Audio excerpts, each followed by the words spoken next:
Bazinga. Speaking of returning to our baby boomers conversation. Oh yeah, this is a part 2 episode. Yeah. Okay, wait, before you start. This is stupid. How I unlock Lanky Kong here, and he's got these 2 balloons. So I gotta go back and become... That's one of those points where they could have done that design a little bit better. Because there's otherwise no reason to go back there as Lanky Kong. Why do people think that Big Bang Theory is funny? I don't know. Like Chuck Lorre shows are very traditional sitcom. Like, set up a punchline, very, what's the opposite? Very episodic. Like, very, like, you can just put anyone on. Yeah. Not really built on character, more just, like, about pop culture and references. Yeah, and more, like, character types rather than So that's maybe, like, characters. that's, like, people are more used to... I think people like shows like 2.5 Men. I don't know about Big Bang because I've never watched... I thought I had a lot of time because I haven't watched it, but it has to do with, like... It's the same thing with, like, that Last Man Standing, like, wanting to get back Roseanne. I think there's, like, an attachment to shows that are willing to make, like, not necessarily conservative, but more traditional type jokes of, like, making fun of maybe specific groups that, like, other types of shows wouldn't make like fun making fun of nerds and... Nerds, or even, like, women, or, like stuff like, just, like, being able to have more jokes at the expense of women. Like, I feel like shows like 2.5... Last Men Standing is definitely... Oh, I don't have the gun either, so... Okay. Are more willing to do that, and I feel like there's a familiarity and, like, an affirmation of, like, oh, the values I have are resonated in this show, I am satisfied. And that's not an insult, because that's exactly how I feel when I watch a show that makes me laugh and supports my narrative as well, so I can't... That's true. I do think that's interesting that because they are very much like those would be... They're like updated sitcoms from the 90s, basically. And Roseanne, Roseanne literally You wouldn't call them innovative. You'd call them like a throw. Not even a throw. I don't know. It's a formula that's existed for a long time. The only thing that I would say is like modern about it is that they are more risque. But like you can't say like, oh, Batman like doing comic book references isn't like modern. That's something they could have done. I don't know. I don't watch very many. I'm trying to think, like 30 Rock's like the only sitcom I really like. Well, it's. I can't think of a single show I watched that has a laugh track anymore. That has a laugh track. Yeah, that really went out of style. Well, I mean, a lot of them, once you got to like the late 2000s, a lot of those shows didn't actually have studio audiences. No, yeah. So like, it's just I'm trying to think of like what's something I would go back to and watch that has a laugh track. And I've gone back and watched episodes of Seinfeld. They're still hilarious. They absolutely... Seinfeld is very theatrical, though. Like, you could strip away the costumes and the settings and just have, like, those 4 people doing, like, the lines and interactions on stage, and it would keep the same amount of humor. It's about the writing and the performance. Mm-hmm. So, it's not like... You do love Frasier. I actually do love Frasier. I don't think I would, like, go back and watch it now, but I have fond memories of it, and I'm okay with, like, leaving it that way. That's what I think. You don't have his gun back, by the way. Sometimes it's okay to be like, you know what, I enjoyed this thing, I'm just gonna let it be. Yes. It's probably not great, but I don't need to... I mean, I'm glad we're going through Donkey Kong 64, because sometimes it's good to do the opposite, but it's okay to let a sleeping dog lie sometimes. And I don't want to say that in the way of like, oh, I'm trying to feign ignorance so I don't have to confront parts of this thing I enjoyed that might be questionable. Because I completely acknowledge that. It's more so just like, I know I probably won't be into it now, and I don't feel like ruining that, I guess. I don't know, it still sounds like you're trying to like avoid having to confront it, but it's... I don't feel like it's that. To me, confronting, like, doing that kind of stuff, it doesn't serve a very... Like, it doesn't serve a social purpose. No, you don't need to, like, write an article or do stuff about, like, why... I don't know, this was something, like, Eli was talking... And I'm trying to still kind of understand my feelings on this. Is like, Eli was talking about how he gets, like, offended at the way that women are treated in JoJo's Bizarre Adventure. And it's like, yes, it has outdated views on that. But at the same time, it's like... It's a manga that was written like 40 years ago, and it's also a shonen action thing for like, and it's like that's so clearly not the point that it doesn't even feel like it's worth talking about, because it's just like, I don't know. I still don't understand my feelings upon that entirely, but it's like what do you think? So I haven't seen it, so I No, can't. obviously I not. can't say. I can't say There's about no the show there's in no particular. good women characters, and they aren't a feature of it, and the ones that are just kind of like small parts, and they get yelled at and stuff like that. So it's not that, but it just feels like it's such not a non-element of the show that it's like not something that I can get invested in critiquing, because it's so obviously like not a priority for the show. Yeah, which I mean itself could then be a critique. I again, I don't know the show, but I think there's a way to understand, like, JoJo's Bizarre Adventure is a very influential, I would say, right? Oh yeah, it's crazy. So like you can both say like the way that it like kind of ignores women or whatever you want to say. Again, I don't know, so I can't say. I mean, I think can't you give a understand critique, that based but on I what understand the explained. critiques, what Yeah. you're talking about. You could say it is both of those things at once. Mm-hmm. And I think that's got to be a lot of things that we deal with. So, for example, people are talking about taking down Gone with the Wind and how it's kind of it's a hard thing to balance, well, yeah, because it's like because like those that is also, I think you also have to take into account each individual piece, each individual thing. Because, oh, absolutely. The context is so important. Because like with Gone with the Wind, it's very much explicitly racist also, in ways it's that definitely JoJo's might not be explicitly misogynistic. It's definitely no. I mean, I think that I think Gone with the Wind is explicitly misogynistic as well, and it definitely like reinforces a strong toxic masculinity. But it's like, I don't know. It doesn't. To me, it's almost not worth exploring because it doesn't matter. That just wasn't a thing at the time, and it's like you acknowledge it, and you're like, this isn't great, but there's not really a dialogue to have. You need to be like, okay, well, stuff coming out now. What's sort of the response? Yeah, now? and so much of what people are researching and talking about in terms of like academic stuff that I'm reading, it's much more about the media environment and the media and like who's being producing things, what are the protocols for like how movies and TV shows are being made, who's in the writer rooms, like how are like there's more like industry work too that's being, because that's also a huge part of it is like you can say like, well, we don't want to have characters like that anymore, but then if nothing changes with the writers' rooms and if nothing changes with how actresses are treated, then that's still perpetuating the problem. I know, and I agree with that. I just don't understand how, like, what dialogue there is to have right now about like a 70-year-old movie that it has outdated views. It's old. It's like the movie like there's like I don't understand what dialogue there is to have with exploring that. It's like this unless it's like you're somebody else who's like, well, I don't see why it's wrong, and then you can just say like, well, here's why it's wrong. If they're like watching Gone with the Wind, they're like, yeah, that's not what I'm gonna do. We're gonna be like that. It's like, yeah, that's a reflection of a different issue, but that's closer to a dialogue. I don't think that like changing the movie or like taking it off of streaming platforms, like whatever the controversy is with it, it just like doesn't. I don't know. It doesn't do anything. I don't think there's a discussion. It's hard because you want to. Oh, I forgot about this. I don't have the orangutan. Oh. It's hard because you want to listen to people and hear what they're saying. But it's also, in a way, it detracts from what's happening now. If you you have to. If you don't, which I'm sure there's plenty of people do, if you don't take into consideration of the context and you treat it as if a movie like that you. I don't know, I feel like, I mean, obviously people do this, but I feel like if you watch a movie from like the 50s and you take the values from it and like project that onto yourself in your life, that is an issue. But I mean,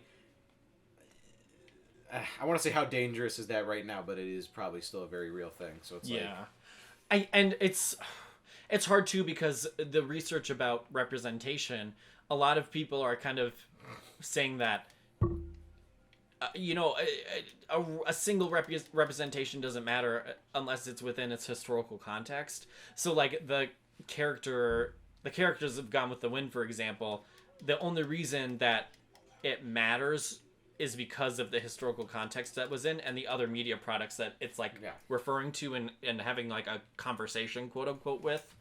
Like that's the only reason that character matters. So if that character existed in a different historical time period, its meaning would be different. So it's hard basically to like decide whether basically the conversation shouldn't be whether or not a representation is good. It should be about what's the media environment that it's in, and what's like the reaction, like the common. Because I think in an example like Gone with the Wind, you can pretty clearly say like this is racist, like that we can agree on. So then it's like, well, then what do we do with it, and how is it fitting in with like the history of I'm not debating, and I don't think I think that's reductive. If somebody's like, hey, I think this is Messiah, like it's not your job to say no, it's not. If they're offended by that, it's them. It's just like I don't know what you. Sometimes there's like, and like you think about when I talk about the show JoJo, it's like, okay, well this is something that was written in the 80s, and the author like didn't really feel comfortable writing women, but then you go 10 years later and he gets to the 6th series and he decides to focus on a female protagonist and really challenge himself in ways he didn't before, and you're like, oh, well, in a way I feel like that kind of vindicates, like you're kind of you can see the artist or the author kind of going back and be like, okay, we're going to try and address this with a new piece, and I would rather kind of keep both than try and edit something, I guess. I guess the other complicated thing is if you're taking a piece from the 70s and you're adapting it in 2010, does it make more sense to change something to maybe... I mean, you can't even argue that they would change it because in the environment that it was made, the political climate wouldn't have been questionable. But it's like, do you change it or do you keep it as is and kind of like present it as a piece of like a different time? See, that's hard with adaptations. That's a really hard That's thing. Hard with adaptations. I think now especially, I would say now I would like to see some things changed just because you can still, like, there's still going to be a historical record. And that's a case-by-case basis. Yeah. There's some things that are so blatant, like obviously when they make Tim Burton's Dumbo, they're going to change a couple of scenes. Like, don't even... And it's like stuff like that where it's like, it's... I think here's the other thing, is maybe it's much easier to take something out than it is to replace something. Yeah. So if there's something questionable, and you got to yank it. I mean, that's a little bit different than like I don't exactly know what I'm trying to accomplish right now. I want more coins for Lanky Kong. It's just something where there's no easy answer, right? And so I feel like if there's anybody who is peddling that they have the right answer and their answer works all the time, I think it's a little simplistic. So like that could be either like somebody saying that everything, either way, we should keep all of them, we should take away all of them. Yeah. I feel like it has to be, oh, you can fly into that tunnel now. Yeah, or do you have to go I'm going to get tiny, is what I'm going to do. So I feel like it's a complicated thing, and there's no... I think somebody... a human being has to do it on a case-by-case basis, or like humans have to... There's no checklist to decide this. Crap. Yeah, I think somebody had said, we make rules, so like when we talk about like anti-racism things, we like white people want rules sometimes because if like a black person tells them that this is okay, it's called the what about, well, this was okay. So yeah. I hate that. Yep. So then they can be like, well, I was told that this is fine, or I can shield myself, from everybody's criticisms. So it's messy, and there's no one right way to be an anti-racist or an ally or activist or however you want to call it. So something I've been thinking about a lot, that's for sure. It's just a mess, and I don't have the right answer. No, I just wonder what your opinion would be. Yeah. For me, it's like I 100% understand the reason why you would not... Ooh, I forgot there's that little... You have to be tiny, I think, though. Yeah. I understand the reason why I think it was HBO Max that took down the movie, and they were like, if we just don't want to have this on our site right now. We feel like it detracts from other issues that are being talked about right now. I can understand that. Is that what I happened? can understand that idea. I don't know because they didn't release any statement about taking it down. Okay. I also wonder too, because there's a huge world of difference between removing something from your platform because you don't feel like it fits the values you want to present as a company, and removing something from your platform because there was a reaction online. I hate that because it just so blatantly shows how much like the corporations are willing to adapt whatever philosophy is the most profitable. Yeah. And 100%. And it's with the Gone with the Wind thing that it was people obviously had said before about how it's bad or whatever. Like people have written about it academically, people have had conversations about it, whatever. But when it hurts your bottom line, that's when it matters. Yeah, but I think as far as I know, there wasn't like a public petition for HBO Max to take it off its website. Okay. Yeah. If you know what I'm saying. So I don't know. There's no right answer. It's also so questionable too, because HBO. I'm not about to get on a pedestal here, but HBO. I've seen some things in some HBO shows where you're like, okay, this is not narratively racist. This is actually racist. Yeah. You go back to, and these are really good shows too. But there's some stuff in The Wire. There's some stuff in The Sopranos, which is probably my favorite show ever. But you still got to call some stuff out. And I think there's some stuff in Game of Thrones where I'm like, I can't believe they do this. So I get very sus, as the kids say, when companies try to like represent values. I kind of hate it because I don't buy it for a second. Yeah, and that's how I feel too. It's just like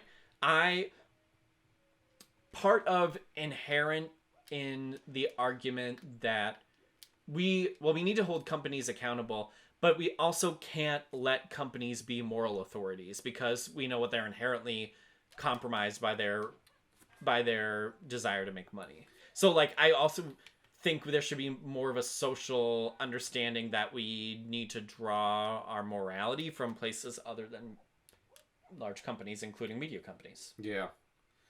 I mean, that makes sense. Despite the fact, obviously, because so many people don't believe in what I believe in, it doesn't change the fact that these companies still hold a lot of power in what people believe and think.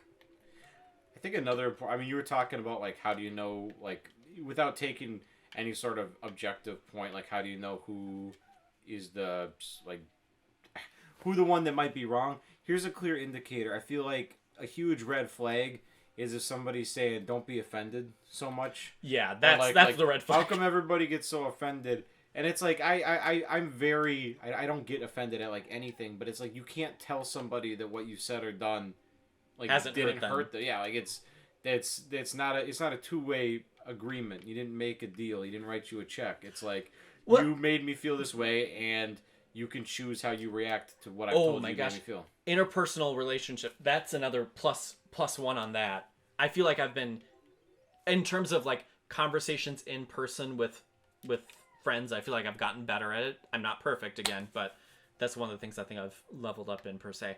You need the gun. Yeah, you catch me on that every time. But after this, we'll have all our main guys kind of loaded out. What I listened to a podcast and they were talking about apologies and the apology, like there's a various ways to apologize or whatever, various do's and various don'ts. And I think to signal that you have actually understand what you did wrong, it can't be like there's a number of things you shouldn't do, but one of them isn't downplaying how the other person felt because of it. Mm-hmm. Right? So one of them isn't like if you think they're being irrational, to them it's rational, and you have to like understand that. And that goes the same along with this kind of thing too, or people being like, oh, with the say NASCAR banning the Confederate flag, which I did not expect like any company to do that like NASCAR, but that's what they did, which I think is actually kind of cool. I think they've been calling for that for a while. Yeah. But people being like, why are people getting offended by this? it is not our job to decide how people should be responding to things. It's our job to be like, oh, collectively, all of these people are saying, or individually, these people have said to me, this is something that's hurt me. This is something that is like making me feel unsafe. There's a difference between being unsafe and being uncomfortable. And right? if you truly apologized or like you truly have remorse, then you consider that whenever you're pushed in the same situation. Yeah. So every time you see that rebel flag, you're like, I have a friend and this made them uncomfortable. So now you're consciously thinking, you know what, I can live without this if this hurts this person's feelings. Yeah. And I know that it's very easy to go, facts don't care about your feelings, grow up with some logic, but like, what's wrong with feelings? That's the other thing. Why are feelings bad? I don't get that. It's like because when you say like facts don't care about your feelings, inherently that means my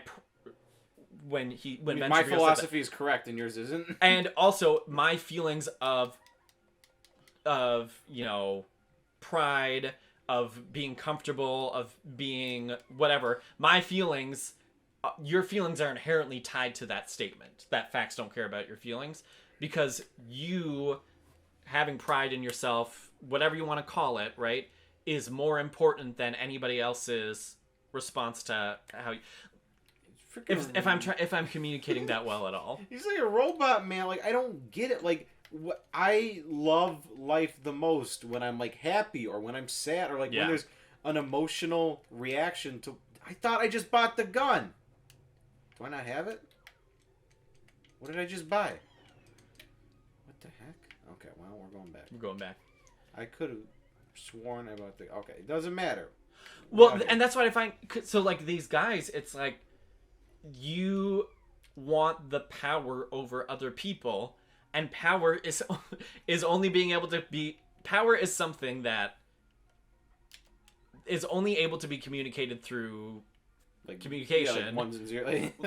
Communication, which is inherently tied to feelings, and the reason why people like being in power is because of the feelings they get when they are in power. So, like, the idea of facts don't care about your feelings is... It's like... I think it's impossible. It's impossible. laughable. It's impossible to have we talked about this before. It's impossible to have objectivity of fact. There's no such thing as a fact without a feeling behind it. Where is Crunky's house?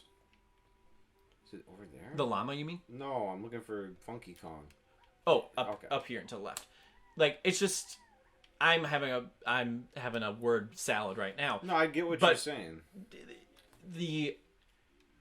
It's kind of like if you hear anybody say that they're my reporting is objective, or I'm just stating the facts, then you know that they're more subjective than anybody else. If somebody says facts don't care about your feelings, you know that they care about feelings more than anybody else. They just care about their own. I think it's so stupid to just make fun of. Like, I don't understand why like you're teasing people for having feelings. I think it's really stupid. It's like, do you not feel like what do you get out of life if you can't like even negative emotions like anger and sadness, or it's like jealousy, like that's what being a human is. If you're just like logic, like I don't get it. Like, what do? Do you like sleep with the calculator, or like it's like I don't like read Wikipedia? I don't. And this is the great people like him, people like Tucker Carlson. I don't know how they like. This sounds so cliche, but it's like, how do you justify to yourself that what you're doing is good? I can see that easily. What I don't understand is like, how do you have friends? Like, what do you do for fun? I don't. It's like, how can your job be about hating other people? If there's one thing people can do, it's like, or this is like, you should never underestimate somebody's ability to like be convinced of their own conviction. Yeah. Like, if you are convinced I am right, the only thing that can change that is when they've decided it. There's nothing you can say to like change their mind. They have to have that. Mm-hmm. And some people, it's so thick in there, and it's like, man, yeah, it's like, yeah, it's mean, it's offensive, but it's just like, do you have any fun? Like, everything that would be enjoyable in life would be against the morals you project. Yeah. Like, people who rally to, like, Ben Shapiro or Tucker Carlson, they don't take the advice literally. You couldn't. I just don't... I understand that people are... I understand growing up in an environment where that is told to you and that affecting you. That I get.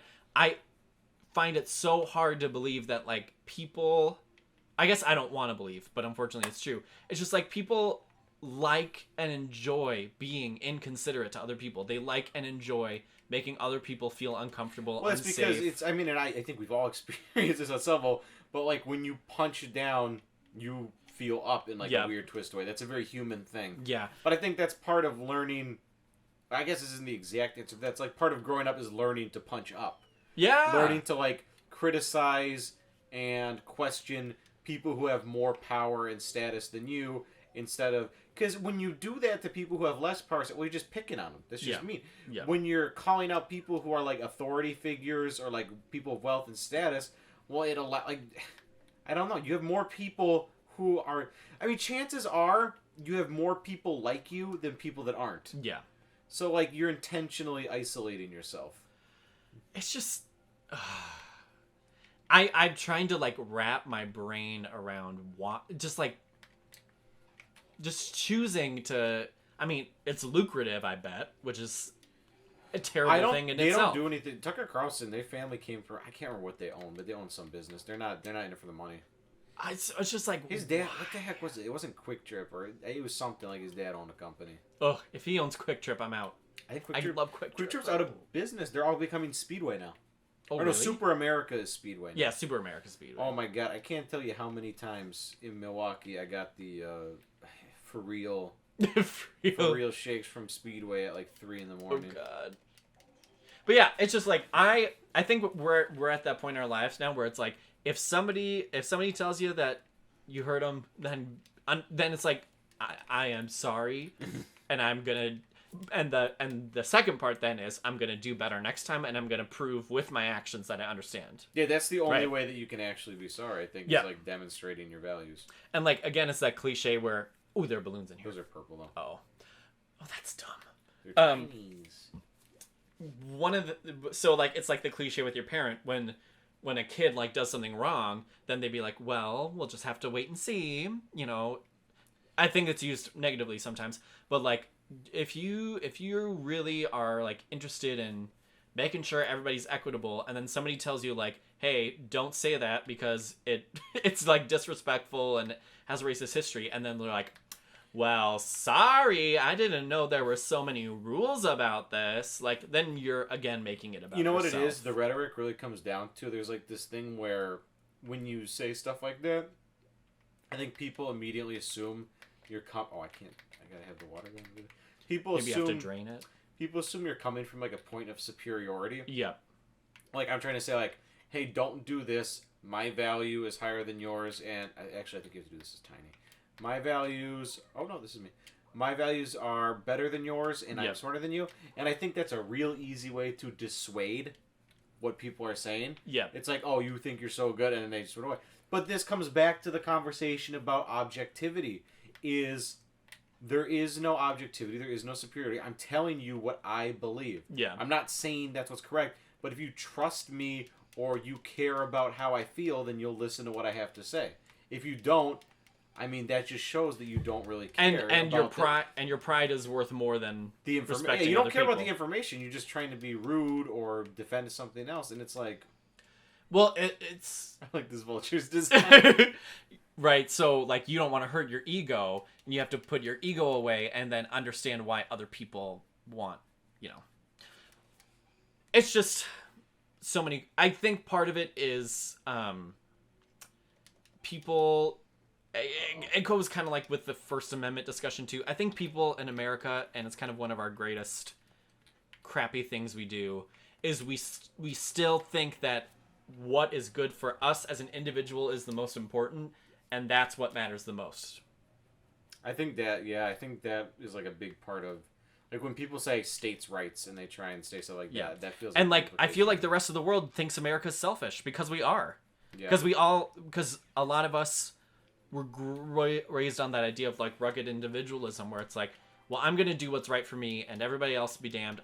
We live in a society where if I want to run a company and it's going to poison the river, I'm going to do it anyways because I want to make a bunch of money. And if everybody else wants a clean river, they got to move somewhere else. And just to be like transparent, I don't think I really understood that until like a year or two. Oh ago. yeah, me either. I really don't think I like And because I always kind of felt like there's this kind of, I don't know if it's taught in high schools or if it's just like the philosophy, but they place so much importance on like voting, like America's got the right to freedom, the right to vote, and I guess the idea that's kind of taught to you is vote for what you would be best for your life. Yeah. So it's like your opinion and your vote are meant to represent your specific wants, interests, needs, and values, but you kind of learn that it's like, well, we actually live with 130 million other people. And it's not just that simple as like there are other people in the world, but I mean, sometimes people forget that there are other people in the world. It is that fucking simple. It is, and there are people that are like that. But it also goes in the sense of like, I guess what I'm trying to say is, like, what do you want to? I don't know. This doesn't sound. I think like, what do you imagine you want the world to be? And it's like, well, you don't want to imagine it's just you. Happy or just like, I don't know, put yourself in other people's shoes. Think about how much problems you don't have to worry about. I guess it does, you reduce it enough. It is like, hey, there are people who might have things harder or more complicated. It's like the stereotype of the Karen is true because I never got anything. Well, and it's so real, like treating people who work in the service industry like crap. God. Like though people who do that, they've never had a service industry. That's how you know. People who have never... I've never had a service industry job, and I know not to be a dick I know about you it. do, but that's a big part of it is like people. It's not just has to do with wealth, but like people who haven't had to like work difficult jobs. It creates there's like this extra layer. It's like I've worked some really terrible jobs, and that's why I'm always like, here's a big tip. Yeah. Here's this and that because I know that this sucks. Yeah. And it's like people like Tucker Carlson who've never had to like work at which Walmart isn't even that bad, or a factory or something like that. It's real easy for them to say, oh, we don't need to do... It's real easy for Mitch McConnell to say that we don't need more financial aid when you've never had to want for money. I like his little trombone. I love it. It's such a perfect... I think maybe part of why I wanted to play trombone in middle school was... Because of Lanky Kong. I can't imagine why else I would have wanted to. It's just like, I don't get why people choose to be like, people can unconsciously not think about how other people are feeling, but like there are people out there who are like, I know this feels bad for you, so I'm gonna keep doing it. I mean, it's really easy to say that too, but there's you need to think of a better way to phrase that though, because you say that, true. And then people will go, oh, well, you just don't like the way I do this, or it's like, oh, well, you're just trying to tell me what to do. Like it's too easy to come back with that with like a non that's true. And it's like, oh, you think you're better than me, and it's like it can't. There has to, and I don't know what the answer is, but there has to be like a better way to connect. Yeah, this. And I'm again, we're just kind of blabbing, so I'm not like articulating things perfectly. No, but I do think also it's just like, I like when people are like, they're taking my guns. I'm like, yeah, I am. I'm taking your guns. You don't need them. He said it. I'm taking them. People, you don't need them. People are, and me too. I'm one of these people. So resilient to change. It's like you have something resistant. That's like is resilient means like thriving, or like resistant to change because it's so. I don't know. Just to have to do things differently than you've ever known it is kind of scary, and it is kind of alienating. But I think that's part of where that comes from. I don't know. There's just someone's got to make. And if you're listening to this right now and you're gonna make a little comment, you say, "When did the game detectives get so?" We live in political times, buddy. This is. You look out the window. This is what you're seeing. This is what you have to talk about now. I think that's part of growing up too, is realizing that there is no such thing as not being political and everything that you do.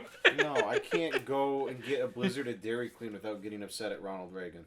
Not even that, but it's just like the choices you make every day, how you choose to raise your kid, what you watch, everything is political because everything is relational with other human beings. That's the other phrase I hate. It's like, oh, I'm not into I don't like politics, and it's like by choosing to just like ignore what's happening around you, it's like that's the position you've taken. Like, yeah, that's also political.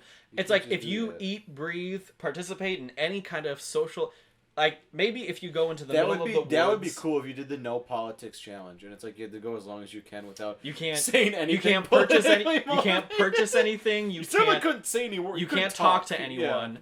You have to live out in the forest, but also even then, you're using resources that other people provided for you, most likely, unless you're chomping down. Or if you are in the wilderness and you're using less resources than you might have before, that's also a political idea.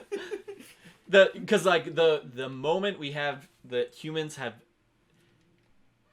The moment that humans were able to communicate through spoken and written language, beyond that of other animals, it's like, and have organized societies, everything. That's when it all went downhill. It is. We need another meteor. Should we wrap? Probably should. We went on another rant. All right. Okay. Moral of the story is we're mad about things, Call your and mom. you should be too. That's my moral. Call your mom. Call your mom. Tell your lover.